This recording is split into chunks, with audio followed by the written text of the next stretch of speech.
Shoutout po sa inyong lahat mga ka-inspirasyon. Ano po, magandang umaga. Ayan, medyo nagpapakita na si Haring Araw ngayon. Kagabi at nung isang gabi pa, hapon, maulan po dahil sa bagyong Aghon. Pero ngayon, mukhang wala na si Aghon, ano? Medyo mahangin na lang po. Ayan. Ramdam mo yung hangin. So, sakto lang to.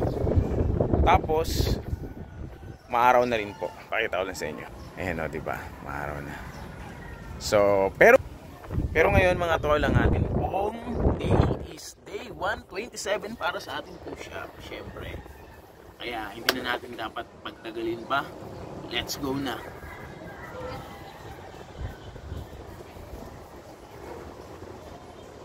One, 2, 3, 4, 5, 6, 7, 8, 9, 10, 11, 12, 13, 14, 15, 16, 17, 18, 19, 20, 21, 22, 23, 24, 25, 26, 7, 8, 29, 30, 31, 32, 33, 34, 35.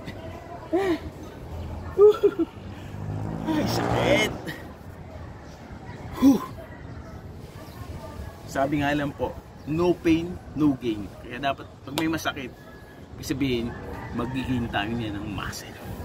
So maraming salamat po sa inyong lahat. So syempre, paglabas po natin, huwag pa rin natin kalimutan magdala ng mga pamandong. Dahil baka biglang umulan, at least meron tayong pamandong na payong or ano man. Sa mga rider syempre, kaputi po. Maraming salamat. Shoutout po sa inyo lahat. Pag-ibig.